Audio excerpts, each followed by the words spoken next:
11ஆம் வகுப்பு வரலாறு புத்தகம். அதுல முதல் பாடம் பண்டைய இந்தியா தொடக்கம் முதல் சிந்து நாகரிகம் வரை. இந்த பாடத்தில் இருக்கிற சிந்துவெளி நாகரிகம் அப்படிங்கிற டாப்பிக்கை மட்டும் நம்ம இந்த வீடியோவில் கேள்வி பதிலாக பார்க்க போகிறோங்க. ஃபர்ஸ்ட் என்ன பாருங்க, கீழ்கண்ட கூற்றுகளை ஆராய்க. இந்தியாவில் முதற்கட்ட நகரமயமாக்கத்தின் சின்னம் சிந்து நாகரிகம். ஹரப்பா நாகரிகம் ஒரு கிராம நாகரிகம் ஆகும். இந்த இரண்டில் எது சரி அப்படின்னு கேட்டிருக்காங்க. இதுக்கான பதில் முதல் பாயிண்ட்டு சரி. இந்தியாவில் முதல் கட்ட நகரமயமாக்கத்துடைய சின்னம் அப்படின்னாவே அது சிந்து நாகரிகம்தான். இரண்டாவது பாயிண்டில் தவறு இருக்குது. என்ன தவறுனா, ஹரப்பா நாகரிகம் கிராம நாகரிகம் கிடையாது, நகர நாகரிகம்.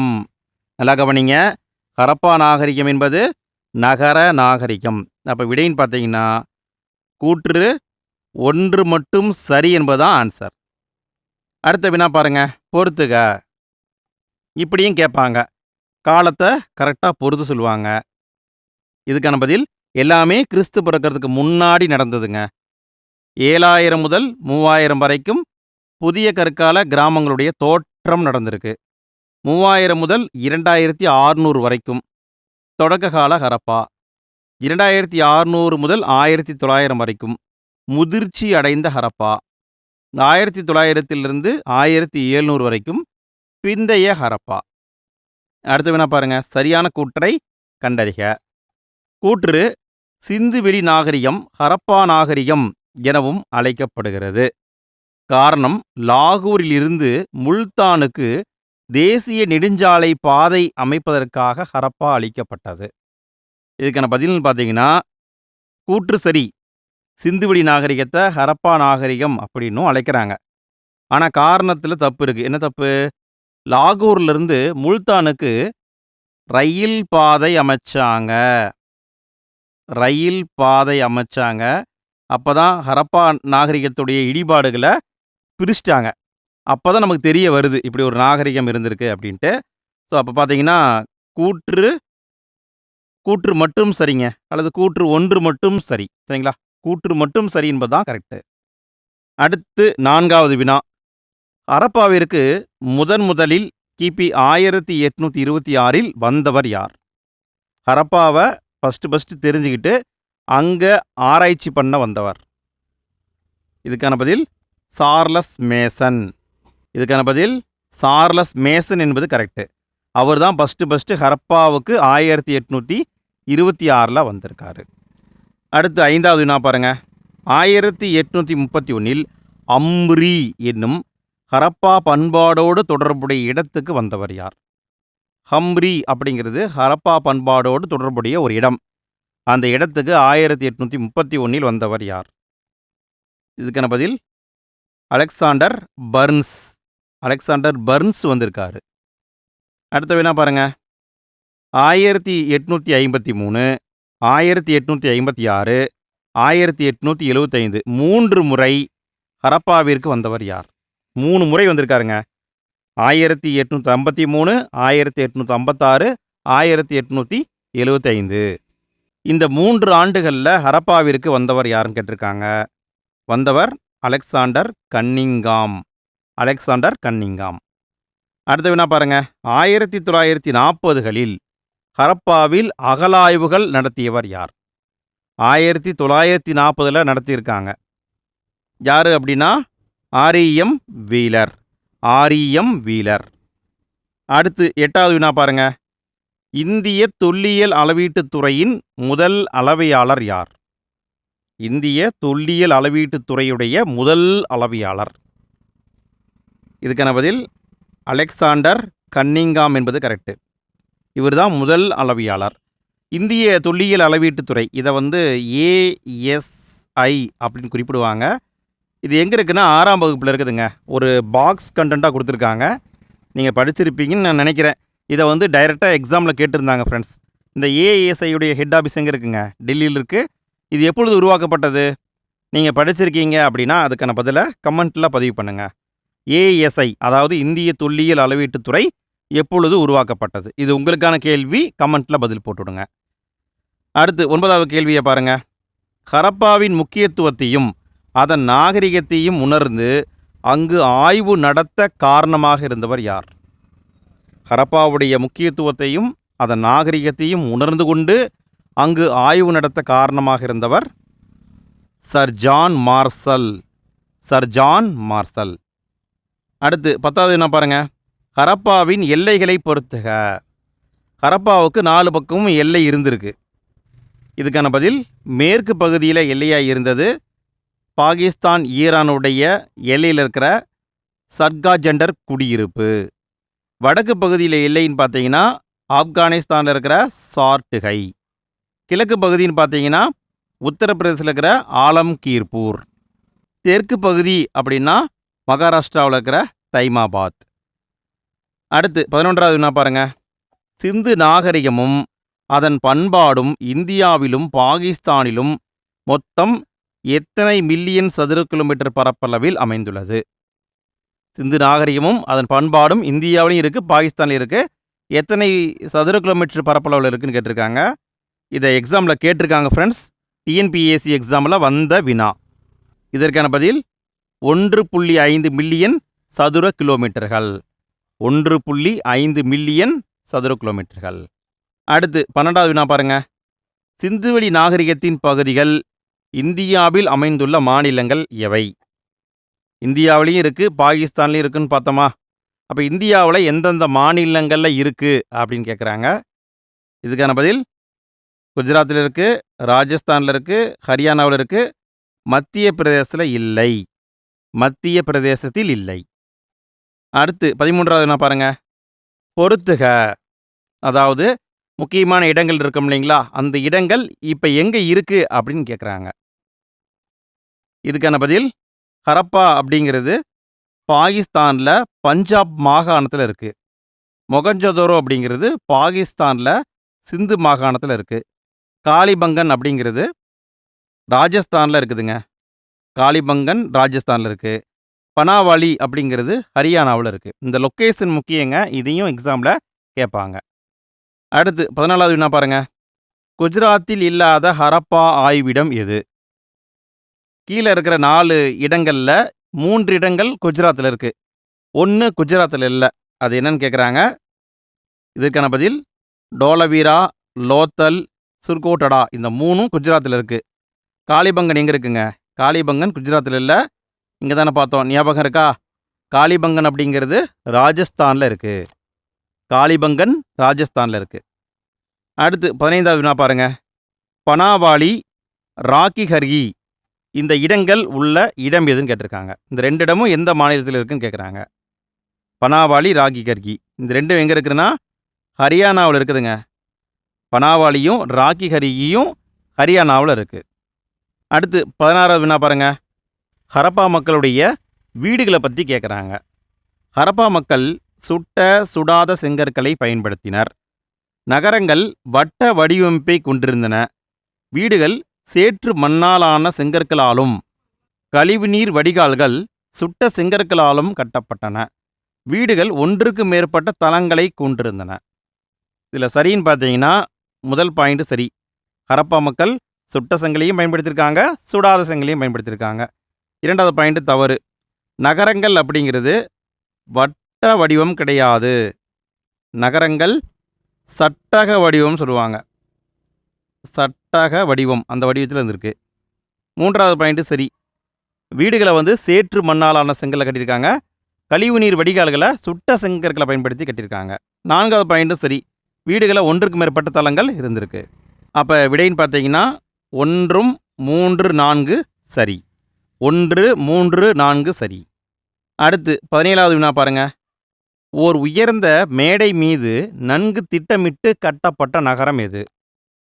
ஓர் உயர்ந்த மேடை மீது நன்கு திட்டமிட்டு கட்டப்பட்ட நகரம் என்ன? இதுக்கான பதில் மொகஞ்சதாரோ. நல்லா கவனிங்க. ஒரு உயர்ந்த மேடை மீது பிளான் பண்ணி கட்டப்பட்ட நகரம்னா அது மொகஞ்சதாரோ தான். அடுத்த வினா பாருங்க, சிந்துவெளி நாகரிகத்தில் பெருங்குளம் காணப்பட்ட இடம் எது? சில முக்கியமான பொருட்கள் நமக்கு கிடைச்சிருக்குங்க. அந்த பொருட்கள் எங்கே கிடைச்சது அப்படிங்கிறது முக்கியம். பெருங்குளம் அப்படிங்கிறது நமக்கு கிடைச்சிருக்கு. அது எங்கே இருக்குங்க? அது மொகஞ்சதாரோவில் இருக்குது. மொகஞ்சதாரோ. இதுக்கு நம்ம ஆல்ரெடி ஒரு ஷார்ட்கட் சொல்லியிருந்தோம்.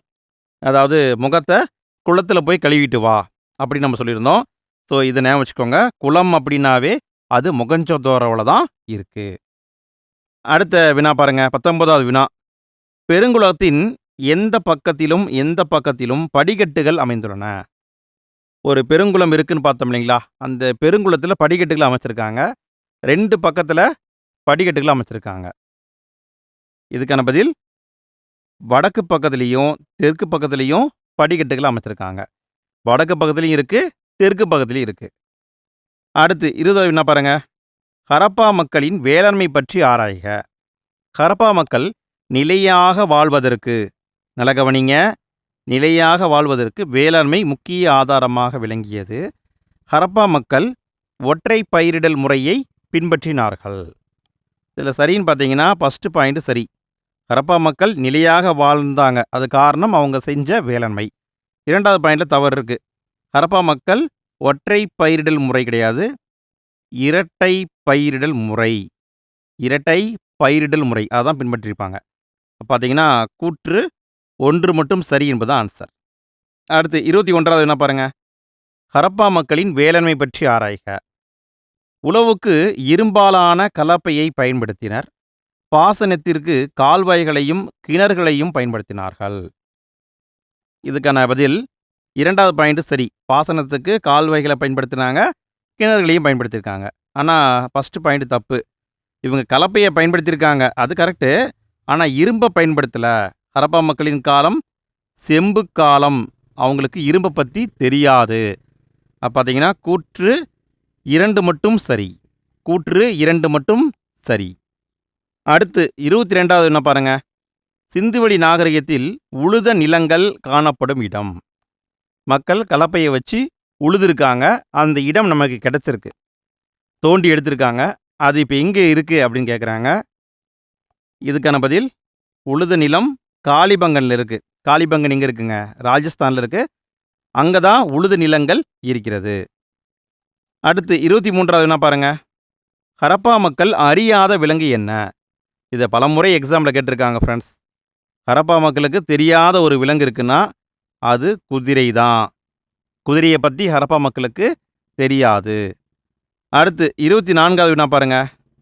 ஹரப்பாவில் செபு என அழைக்கப்பட்டது என்ன? ஹரப்பாவில் செபு அப்படின்னு அழைச்சிருக்காங்க. அப்படி செபு என்று அழைக்கப்பட்டது என்ன? இதுக்கான பதில் அங்கிருந்த மிகப்பெரிய மாடுகள். ஹரப்பா நாகரிகத்தில் மாடுகள் ரொம்ப பெருசு பெருசாக இருந்திருக்கு, அதை தான் செபு அப்படின்னு அழைச்சிருக்காங்க. அடுத்து 25வது வினா பாருங்க. ஹரப்பா மக்கள் அணிகலன் செய்ய எதை பயன்படுத்தவில்லை? ஹரப்பா மக்கள் அணிகலன்னா என்னங்க? நகை.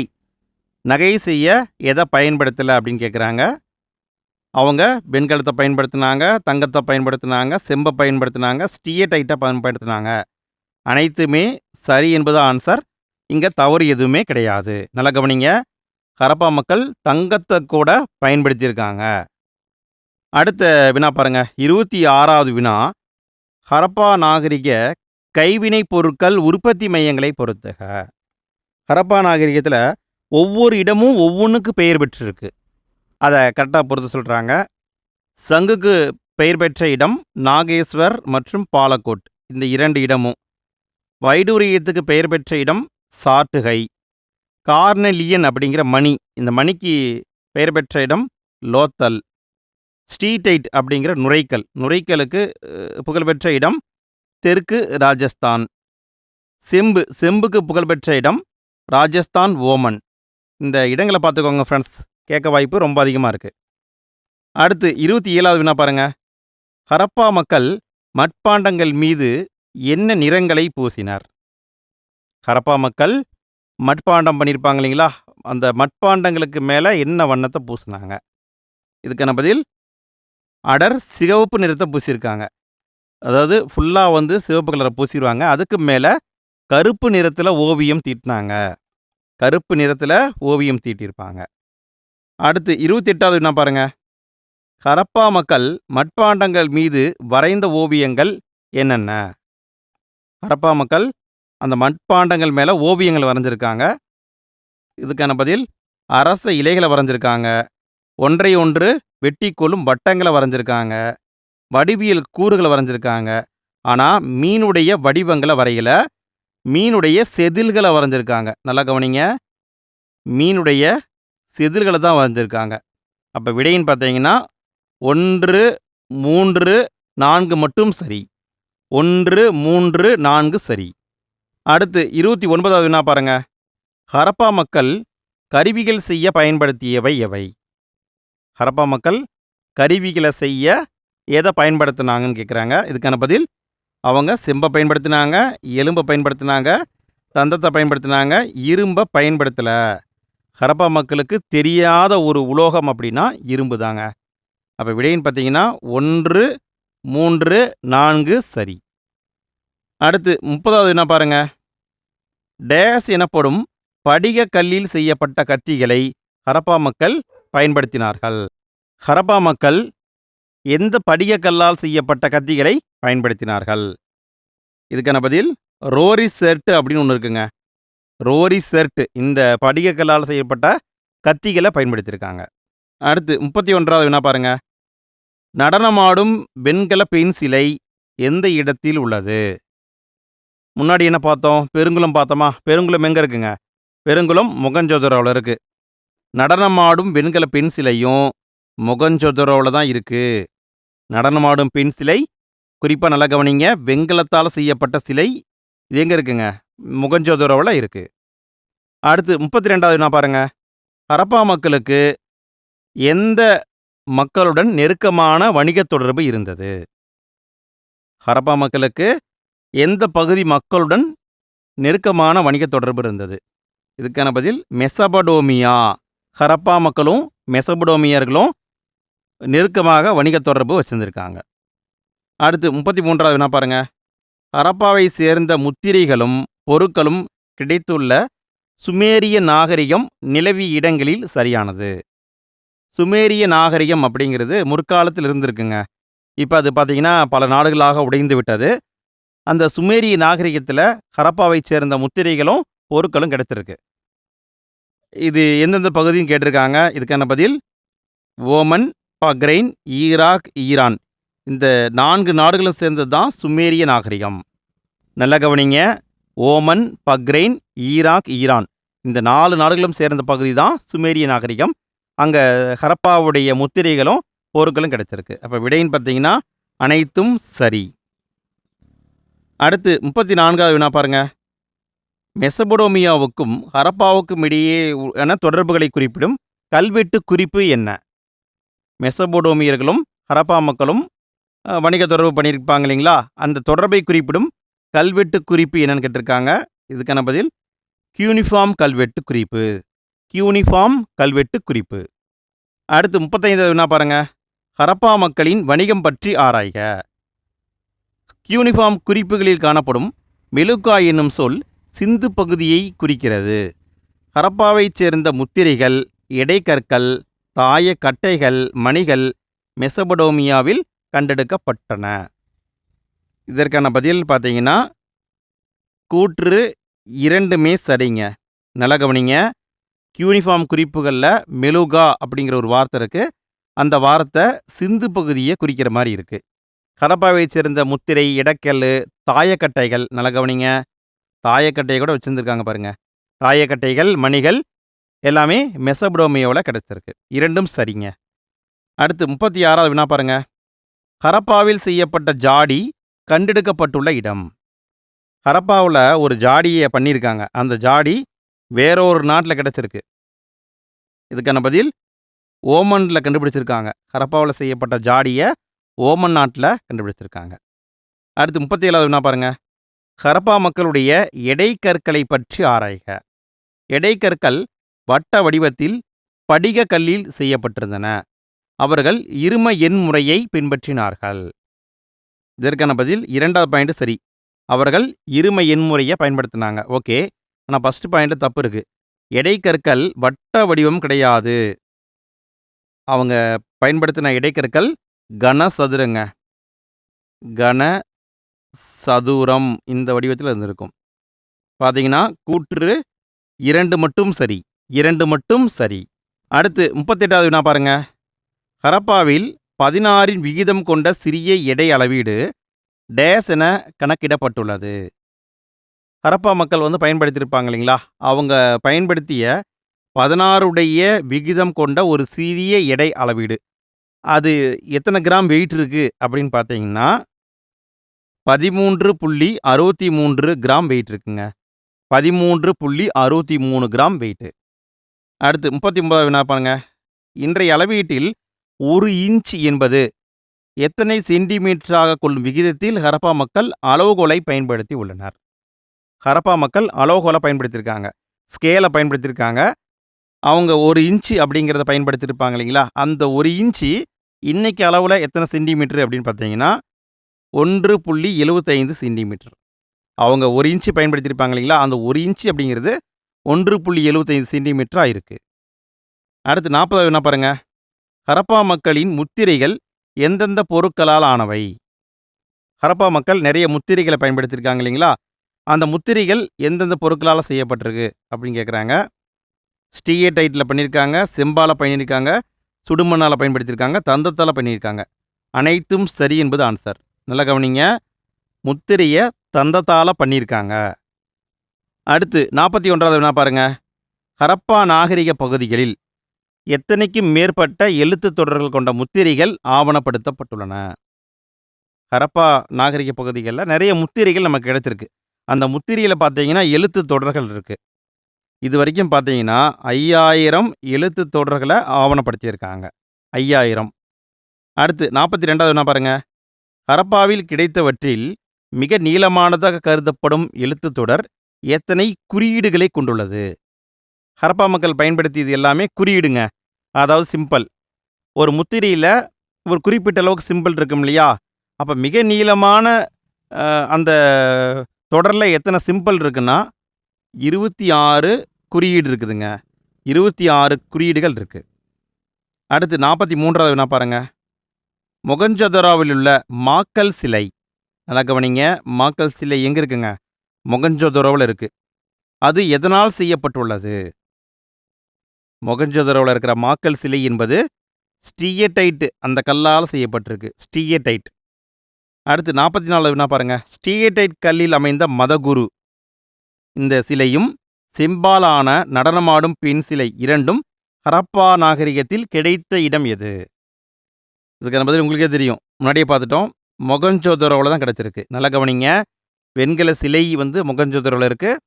ஸ்டீயேடைட் மாக்கல்ல செய்யப்பட்ட ஒரு சிலை, அதுவும் மொகஞ்சதரோவில் இருக்குது. சிலை அப்படின்னாவே அது இருக்கிற இடம் மொகஞ்சதாரோ. அடுத்து 45வது வினா பாருங்க. சிந்துவெளி நாகரிகத்தில் கல் சிற்பங்கள் கிடைத்துள்ள இடங்கள் எவை. கல்லால் சிற்பம் பண்ணியிருக்காங்க, அந்த சிற்பம் இருக்கான்னு கேட்டால் இன்னும் இருக்குது. அது எங்கே இருக்குது அப்படின்னு கேட்டிருக்காங்க. ஹரப்பாவில் இருக்குது, மொகஞ்சதரோவில் இருக்குது, டோலவிராவில் இருக்குது, காளிபங்கனில் இருக்குது. அனைத்துமே சரிங்க, எல்லா இடங்களிலும் கல் சிற்பங்கள் இருக்குது. அடுத்து 46வது வினா பாருங்க. ஹரப்பா மக்கள் அறிந்த பொழுதுபோக்கு விளையாட்டுகள் எவை. ஹரப்பா மக்களும் பொழுதுபோக்கு விளையாட்டு விளையாண்டுருப்பாங்க. அவங்க எதை பயன்படுத்தினாங்க அப்படின்னா கிளுகிளுப்பைகளை பயன்படுத்தினாங்க, சக்கரங்களை பயன்படுத்தினாங்க, பம்பரங்களை பயன்படுத்தினாங்க, சதுரங்க காய்களை பயன்படுத்தியிருக்காங்க. நல்லா கவனிங்க, பம்பரம் இருந்திருக்கு, சதுரங்க காய்கள் அதுவும் இருக்குது. அப்புறம் பார்த்தீங்கன்னா சக்கரங்களை பயன்படுத்தியிருக்காங்க, கிளுகிளுப்பை பயன்படுத்தியிருக்காங்க. அனைத்தும் சரி என்பது ஆன்சர். அடுத்து 47வது வினா பாருங்க. சிந்து மக்கள் எந்த மரங்களை வழிபட்டனர். சிந்து மக்கள் இயற்கையை வழிபட்டிருக்காங்க, குறிப்பாக அரச மரத்தை வழிபட்டிருக்காங்க. சிந்து மக்கள் வழிபட்ட மரம் அரச மரம். அடுத்து 48வது வினா பாருங்க. ஹரப்பா நாகரிகத்தில் எந்த இடத்தில் வேள்வி பீடங்கள் அடையாளம் காணப்பட்டுள்ளன. வேள்வி பீடங்கள்னா அதாவது இந்த கோவிலெல்லாம் குண்டம் வளர்த்துவாங்க இல்லைங்களா, அதெல்லாம் அடையாளம் கண்டுபிடிச்சிருக்காங்க. அது எங்கே இருக்குது அப்படின்னா காளிபங்கனில் இருக்குங்க. வேள்வி பீடங்கள் இருக்கிற இடம் காளிபங்கன். அடுத்து 49வது வினா பாருங்க. சரியான கூற்றுகளை கண்டறிக. ஹரப்பா மக்கள் இறந்தோரை புதைத்தனர், இறந்த உடல்களை எரித்ததற்கான சான்றுகளும் கிடைத்துள்ளன. ஹரப்பா மக்கள் இறந்தோரை புதைச்சு இருக்கிறாங்க, எரிச்சிருக்கிறாங்க. இதுக்கான பதில் இரண்டுமே சரிங்க. கூற்று இரண்டும் சரி என்பது ஆன்சர். அடுத்து 50வது வினா பாருங்க. கீழ்க்கண்ட கூற்றுகளை ஆராய்க. கூற்று ஹரப்பா மக்களுக்கு படகு போக்குவரத்து குறித்த அறிவு இருந்தது. காரணம், ஹரப்பா மக்கள் மெசபடோமியாவுடன் வாணிகம் செய்தனர். இதுக்கான பதில் கூற்று காரணம் இரண்டுமே சரிங்க. அவங்களுக்கு படகு போக்குவரத்து அறிவு இருந்திருக்கு. அதனால தான் கப்பல் கட்டி மெசபடோமியாவுக்கு போயிருக்காங்க. இரண்டும் சரி என்பது ஆன்சர். அடுத்து 51வது வினா பாருங்க. ஹரப்பா நாகரிக காலத்தில் வட இந்திய பகுதிகள், மத்திய இந்தியா, கிழக்கு இந்தியாவில் எந்த பண்பாடு நிலவியது? அதாவது ஹரப்பா நாகரிக காலம் என்பது செம்பு காலம். ஹரப்பாவில் செம்பு காலம் இருக்கும் பொழுது வட இந்தியா, மத்திய இந்தியா, கிழக்கு இந்தியாவில் எந்த பண்பாடு இருந்திருக்கு அப்படின்னு கேட்குறாங்க. இதுக்கான பதில் புதிய கற்கால பண்பாடு இருந்திருக்குங்க. புதிய கற்கால பண்பாடு. அடுத்து 52வது வினா பாருங்க. ஹரப்பா நாகரிக காலத்தில் தக்காணத்திலும் மேற்கிந்தியாவிலும் எந்த பண்பாடு நிலவியது? ஹரப்பா நாகரிக காலத்தில் தக்கான பகுதி, மேற்கிந்தியாவில் எந்த பண்பாடு இருந்தது அப்படின்னு கேட்குறாங்க. செம்பு கால பண்பாடு இருந்திருக்கு. செம்பு கால பண்பாடு. அடுத்து 53வது வினா பாருங்க. ஏறத்தாழ பொது ஆண்டுக்கு முன் 1900 சிந்து சமவெளி நாகரிகம் வீழ்ச்சி அடைந்தது. அதற்கான காரணங்களில் என்னென்னங்க சரின்னு கேட்குறாங்க. இதுக்கான பதில் காலநிலை மாற்றம், மெசபடோமியா வணிகத்தில் ஏற்பட்ட வீழ்ச்சி, தொடர் வறட்சி, படையெடுப்பு அனைத்தும் சரி என்பது ஆன்சர். அடுத்து 54வது வினா பாருங்க. சரியான கூற்றை கண்டறிக. கூற்று சிந்துவெளி நாகரிகம் முழுமையாக அழிந்து விடவில்லை. காரணம், காலப்போக்கில் இம்மக்கள் சிந்து பகுதியிலிருந்து தெற்கு நோக்கியும் கிழக்கு நோக்கியும் இடம்பெயர்ந்தார்கள். இதற்கான பதில் கூற்று காரணம் இரண்டுமே சரிங்க. அதாவது சிந்துவெளி நாகரிகம் முழுமையாக அழியலை. மக்கள் என்ன பண்ணியிருக்காங்க, அங்கிருந்து இடம்பெயர்ந்திருக்காங்க. தெற்கு நோக்கியும் கிழக்கு நோக்கியும் போயிருக்காங்க. இரண்டும் சரிங்க. அடுத்து நான் பார்க்க போகிறது புத்தக வினாவிடைகள். ஃப்ரெண்ட்ஸ், இந்த வீடியோ உங்களுக்கு பிடிச்சிருக்குன்னு நான் நம்புகிறேன். வீடியோ பிடிச்சிருந்தது, யூஸ்ஃபுல்லாக இருந்ததுன்னா மறக்காமல் லைக் போடுங்க. வீடியோ பற்றிய கருத்துக்களையும் கமெண்ட்டில் பதிவு பண்ணுங்க. சரி, அடுத்து கேள்வியை பாருங்க. எழுத்துக்கள் அறிமுகமாவதற்கு முந்தைய காலகட்டம் டேஸ் எனப்படுகிறது. எழுத்துக்கள் அறிமுகமாவதற்கு முந்தைய காலகட்டம் வரலாற்றுக்கு முந்தைய காலகட்டம் எனப்படுகிறது. வரலாற்றுக்கு முந்தைய காலகட்டம். அடுத்து 56வது வினா பாருங்க. வரலாற்றின் பழமையான காலம் டேஸ் ஆகும். வரலாற்றிலேயே ரொம்ப பழமையான காலம் என்பது பழங்கற்காலம், பழைய கற்காலம். அடுத்து 57வது வினா பாருங்க. பழங்கற்கால கருவிகள் முதலில் எந்த ஆண்டில் அடையாளம் காணப்பட்டன? பழங்கற்கால கருவிகள் முதல்ல எந்த ஆண்டில் அடையாளம் காணப்பட்டன? இதுக்கான பதில் 1863ங்க. 1863. அடுத்து 57வது வினா பாருங்க. மத்திய பிரதேசத்தில் உள்ள சன் பள்ளத்தாக்கில் உள்ள பாகோர் 1, பாகோர் 3 ஆகியவை எந்த நாகரிகம் நிலவிய இடங்கள்? மத்திய பிரதேசத்தில் சன் பள்ளத்தாக்கு இருக்குதுங்க. அங்கே பாகோர் 1, பாகோர் 3 இருக்குது. அங்கே என்ன நாகரிகம் இருந்திருக்குன்னு கேட்குறாங்க. இதுக்கான பதில் மேல் பழங்கற்காலம் நிலவி இருக்குங்க. மேல் பழங்கற்காலம். அடுத்து 59வது வினா பாருங்க. மெகர்கார் எந்த பண்பாட்டுடன் தொடர்புடையது? மெகர்கார் எந்த பண்பாட்டுடன் தொடர்புடையது? இதுக்கான பதில் புதிய கற்காலங்க. புதிய கற்காலம். அடுத்து 60வது வினா பாருங்க. எந்த கல்வெட்டு குறிப்புகள் மெசபடோமியாவிற்கும் ஹரப்பாவிற்கும் இடையேயான வணிக தொடர்புகளை குறிப்பிடுகின்றன? எந்த கல்வெட்டு குறிப்புகள் குறிப்பிடுது அப்படின்னு கேட்குறாங்க. முன்னாடியே பார்த்துட்டோம். கியூனிஃபார்ம் கல்வெட்டு குறிப்புகள். அடுத்து 61வது வினா பாருங்க. பர்ச்சகோம் டேஸ் நிலவிய இடமாகும். பர்ச்சகோம் அப்படிங்கிறது ஒரு இடங்க. அது எங்கே இருக்குது அப்படின்னு கேட்குறாங்க. இதுக்கான பதில் காஷ்மீரின் புதிய கற்கால பண்பாடு நிலவிய இடம். பர்ச்சகோம் என்பது காஷ்மீரின் புதிய கற்கால பண்பாடு நிலவிய இடம். அடுத்து 62வது வினா பாருங்க. தொடக்க ஹரப்பா காலகட்டம் என்பது டேஸ் ஆகும். தொடக்க ஹரப்பா காலகட்டம் என்பது டேஸ் ஆகும். இதுக்கான பதில் பொது ஆண்டுக்கு முன் 3000 முதல் 2600 வரைக்கும் தொடக்க ஹரப்பா. அடுத்து 63வது வினா பாருங்க. ஹரப்பா மக்களுக்கு முக்கியமான வாழ்வாதார வழிமுறையாக டேஸ் இருந்தது. ஹரப்பா மக்களுக்கு முக்கியமான வாழ்வாதார வழிமுறையாக இருந்தது என்னங்க? வேளாண்மை. வேளாண்மை. அடுத்து 64வது வினா பாருங்க. கடைசி வினாங்க. சிந்து நாகரிகம் ஏறத்தாழ எந்த ஆண்டிலிருந்து வீழ்ச்சி அடைந்தது? சிந்து நாகரிகம் ஏறத்தாழ எந்த ஆண்டிலிருந்து வீழ்ச்சி அடைந்தது? இதுக்கான பதில் பொது ஆண்டுக்கு முன் 1900. 1900லிருந்து சிந்து நாகரிகம் வீழ்ச்சி அடைய ஆரம்பித்தது.